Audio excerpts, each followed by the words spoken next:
Soy una chica de 25 años y hace unos 4 años era estudiante de tercer año de una pequeña universidad en Los Ángeles, California. Bordeando mi ciudad había una gran región cavernosa conocida como el Cañón de Turnbull. Es el tipo de lugar que tiene una buena cantidad de folclore espeluznante a su alrededor, con un área conocida enfáticamente como las puertas del infierno, historias de magia negra, asesinatos de pandillas, instituciones mentales abandonadas y similares. El tipo de cosas que escuchas sobre cualquier lugar lo suficientemente viejo como para tener una reputación así. En realidad, a mí la historia que más me aterraba era una tragedia que ocurrió años antes, cuando el cuerpo de una mujer fue encontrado en la base del cañón y desde entonces nunca había vuelto a poner pie allí. Sin embargo, cuando un amigo fotógrafo nos pidió a mí y a otro amigo que fuéramos al cañón para tomar algunas fotos del horizonte de Los Ángeles de noche, tuve que complacerlo. El cañón estaba a unos 30 minutos en coche desde nuestro campus, y todo el viaje hasta allí me sentía más ansiosa de lo normal. Aunque también debo señalar que soy una persona bastante ansiosa en general, por lo que viajar a un área remota de noche, con la reputación que tenía de sucesos aterradores, me hizo pensar 2 veces antes de decidir ir a hacer esta excursión. En la parte superior del cañón hay una pequeña zona residencial, con algunas casas lujosas rodeadas de árboles y bosques. Para aventurarse en el cañón en sí, hay que seguir un sendero principal con varias arterias más pequeñas que se dividen en otras direcciones, pero después de unos 3 kilómetros culminan en la base de una colina que tiene vistas a toda la ciudad y que tiene una antigua torre de agua. Aparcamos nuestro coche en la parte superior de la carretera del cañón sobre la medianoche. Cogimos nuestras mochilas y nos dirigimos al comienzo del sendero.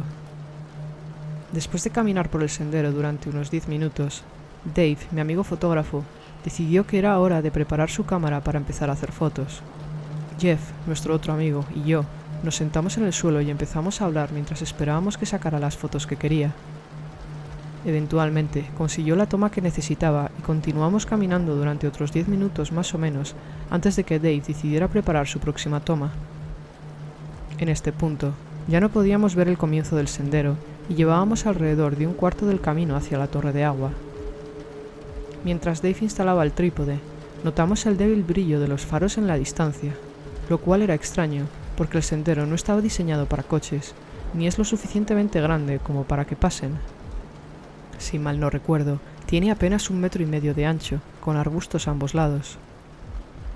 Esto fue claramente alarmante para nosotros, ya que éramos las únicas personas allí, así que inmediatamente guardamos nuestras cosas y nos escondimos en la maleza, esperando que pasara el coche. Finalmente, una vieja camioneta se detuvo a unos 50 metros de donde nos escondíamos. La camioneta en sí era vieja y desvencijada. Tenía un chasis elevado, al que le faltaba por completo la plataforma. Al haber crecido en el campo, sabía que este era el tipo de coche que pertenecía a la gente de los bosques, que vivían en las zonas más remotas y preferían que los dejaran en paz.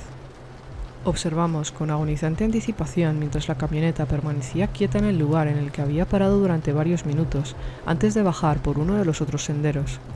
Siendo de noche, el rugido del motor resonaba por todo el cañón. Claramente, estábamos asustados en este punto, y los tres estábamos especulando sobre nuestro próximo paso. Jeff y yo éramos reacios a continuar, mientras que Dave nos aseguró que probablemente no era nada y que éramos unos paranoicos. Entonces, con gran desgana, Jeff y yo caminamos detrás de Dave hacia la torre de agua para hacer sus últimas fotografías. Sin embargo, no podía quitarme la sensación de que algo andaba mal con esa camioneta. Después de caminar sin incidentes durante aproximadamente 1 hora, finalmente llegamos a la torre de agua. Subimos la colina hasta la cima y disfrutamos de la vista de la ciudad de Los Ángeles iluminada desde la distancia. Lo cierto es que las vistas eran impresionantes. Dave, una vez más, comenzó a instalar su equipo mientras Jeff y yo nos paramos a ambos lados de la torre de agua, vigilando en caso de que la camioneta regresara. En este punto, eran alrededor de las 2 de la mañana. Dave decide que tiene todas las fotografías que necesita, así que recogemos nuestro equipo y decidimos regresar rápido, ya que todos teníamos clases por la mañana.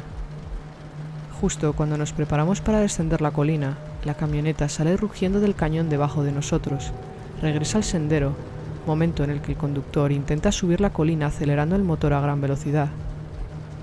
Aterrados de miedo, los tres nos deslizamos por la ladera de la colina hacia la maleza, aferrándonos a plantas y rocas. Cuando la camioneta finalmente llegó a la cima de la colina, mientras conducía lentamente alrededor de la torre, pudimos ver el brillo de las luces delanteras cada vez que daba vueltas sobre nosotros. Después de esperar casi 10 minutos mientras tratábamos de no hacer ruido, la camioneta finalmente descendió la colina y se detuvo en medio del sendero a no más de 100 metros de distancia. Vimos como un hombre desaliñado de unos 50 años salió de la camioneta y se puso delante del brillo de sus faros, deambulando mientras miraba el suelo. Luego se arrodilló, mirando algo en la tierra, inspeccionando el área atentamente. Mientras lo hacía, se hizo cada vez más evidente que estaba rastreando nuestras huellas. Mientras mis amigos y yo nos amontonábamos para mirar aterrorizados, otro hombre que vestía una sudadera con capucha oscura emergió de la maleza, justo donde habíamos estado caminando, y se unió al otro hombre a su lado. Aparentemente había estado ahí fuera todo el tiempo que estuvimos caminando por el sendero, observándonos y siguiéndonos a cierta distancia. Los dos hablaron durante un largo rato, pero no pudimos escuchar una palabra. Continuaron escaneando el área, observando nuestras huellas, pero finalmente se subieron a la camioneta y se alejaron por una de las bifurcaciones del sendero. Nos sentamos en silencio durante mucho tiempo, esperando para asegurarnos de que la costa estuviera despejada. Después de casi 2 horas, regresamos al coche, bajamos el cañón y regresamos a nuestro campus, justo a tiempo para ir a clase.